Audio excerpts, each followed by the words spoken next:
Leviticus 26. Do not make idols or set up an image or a sacred stone for yourselves, and do not place a carved stone in your land to bow down before it. I am the Lord your God. Observe my Sabbaths and have reverence for my sanctuary. I am the Lord.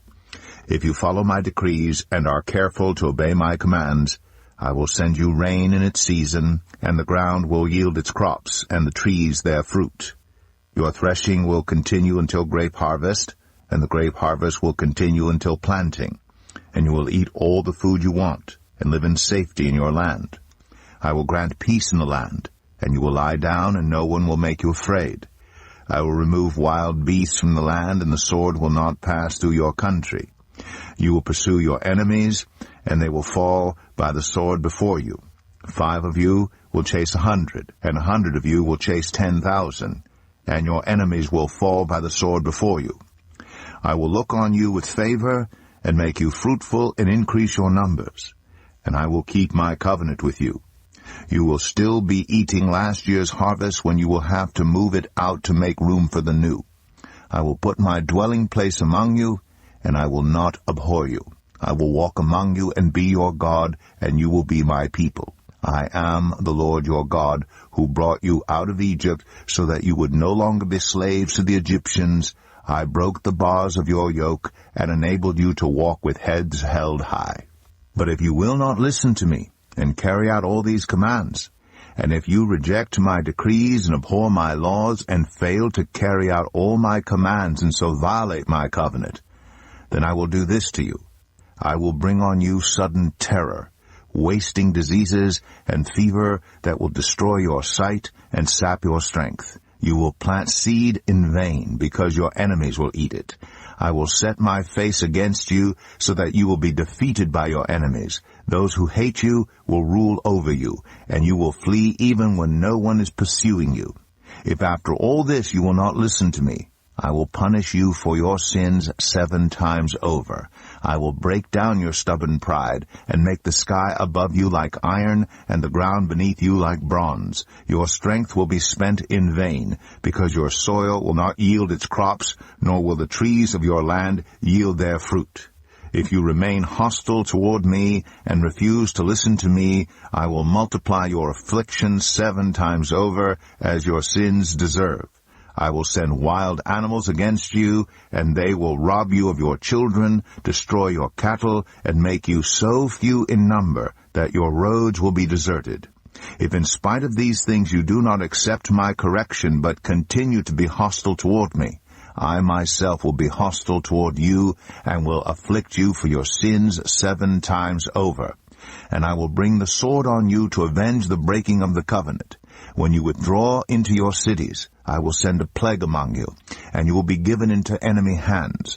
When I cut off your supply of bread, 10 women will be able to bake your bread in 1 oven, and they will dole out the bread by weight. You will eat, but you will not be satisfied. If in spite of this you still do not listen to me, but continue to be hostile toward me, then in my anger I will be hostile toward you, and I myself will punish you for your sins 7 times over. You will eat the flesh of your sons and the flesh of your daughters. I will destroy your high places, cut down your incense altars, and pile your dead bodies on the lifeless forms of your idols, and I will abhor you. I will turn your cities into ruins and lay waste your sanctuaries, and I will take no delight in the pleasing aroma of your offerings. I myself will lay waste the land, so that your enemies who live there will be appalled. I will scatter you among the nations, and will draw out my sword and pursue you. Your land will be laid waste, and your cities will lie in ruins. Then the land will enjoy its Sabbath years all the time that it lies desolate, and you are in the country of your enemies. Then the land will rest and enjoy its Sabbaths. All the time that it lies desolate, the land will have the rest it did not have during the Sabbaths you lived in it. As for those of you who are left, I will make their hearts so fearful in the lands of their enemies that the sound of a wind-blown leaf will put them to flight. They will run as though fleeing from the sword, and they will fall even though no one is pursuing them. They will stumble over one another as though fleeing from the sword, even though no one is pursuing them. So you will not be able to stand before your enemies. You will perish among the nations. The land of your enemies will devour you. Those of you who are left will waste away in the lands of their enemies because of their sins. Also because of their ancestors' sins they will waste away.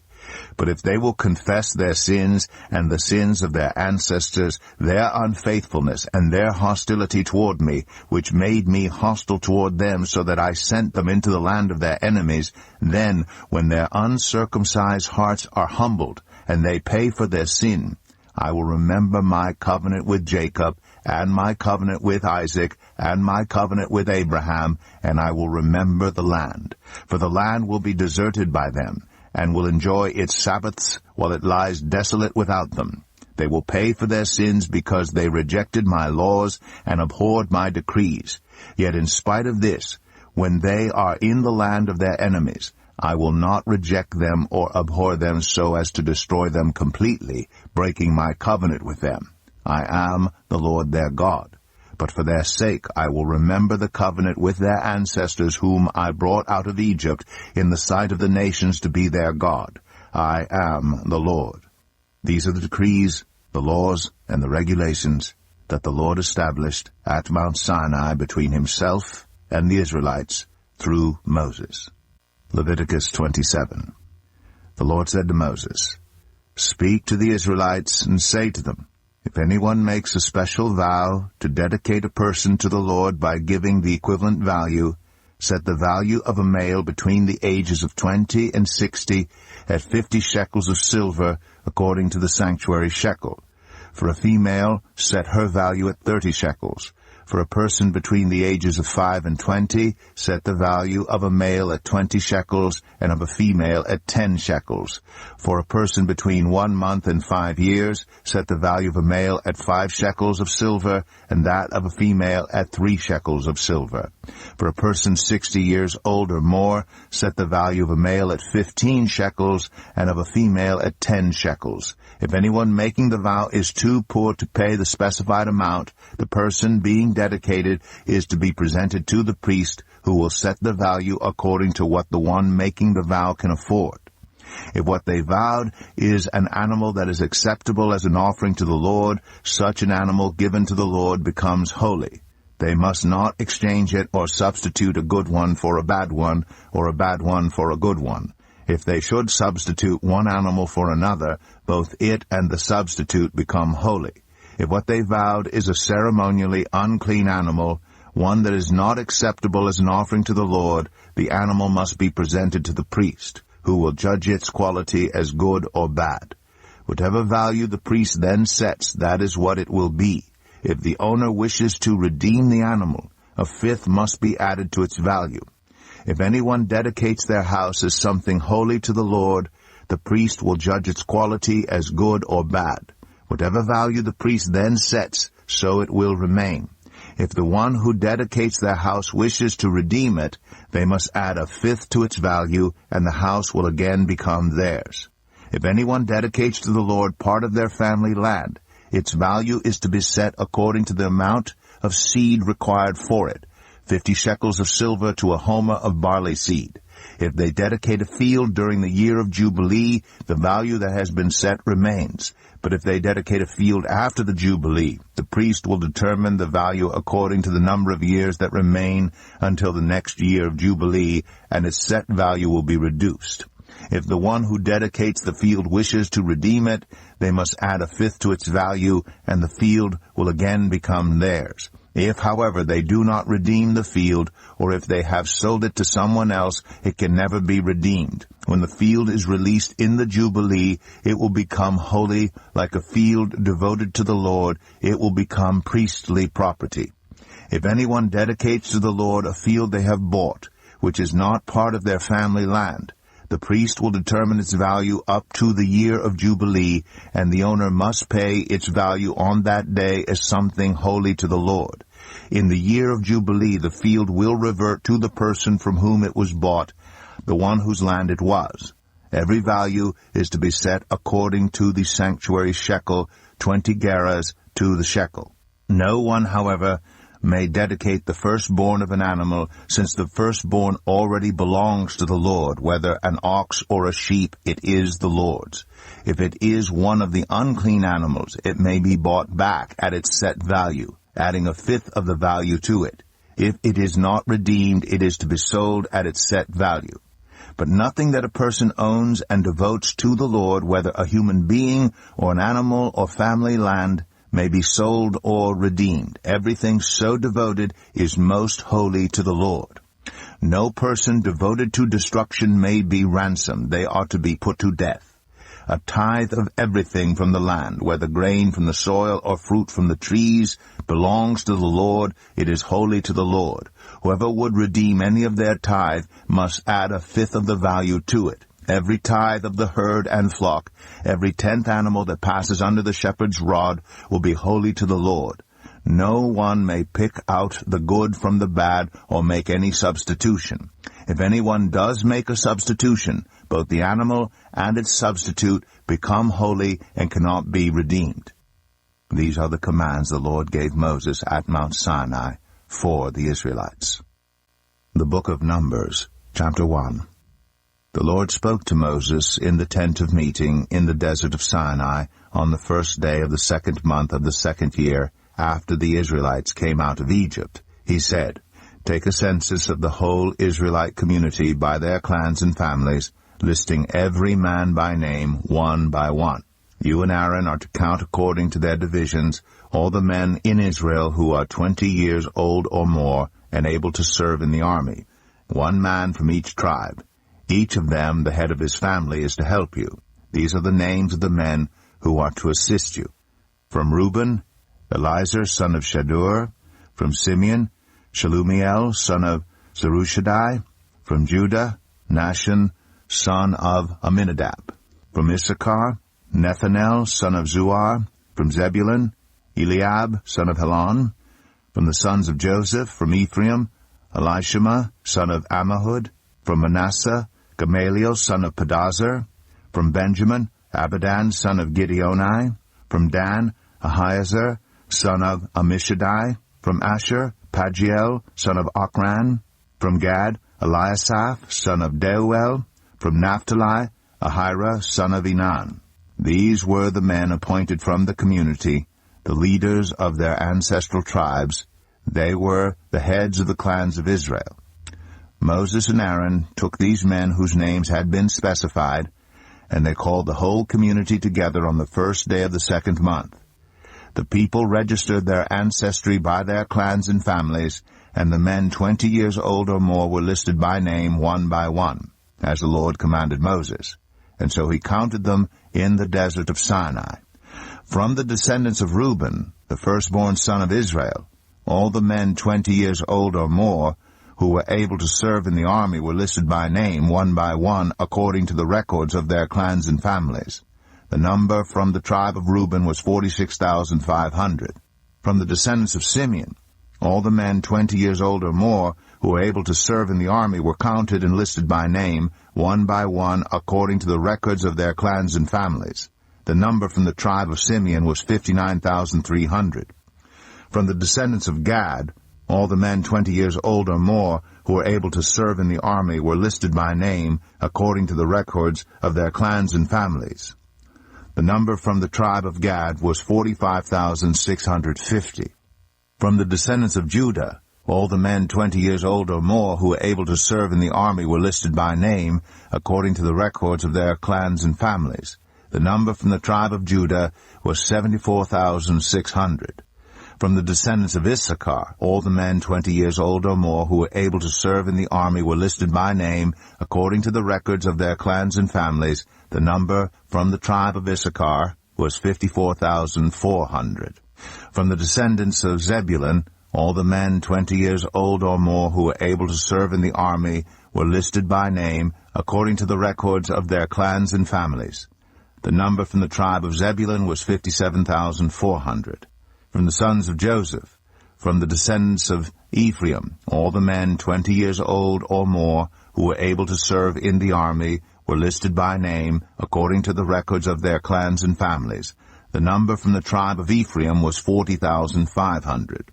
From the descendants of Manasseh, all the men 20 years old or more who were able to serve in the army were listed by name, according to the records of their clans and families.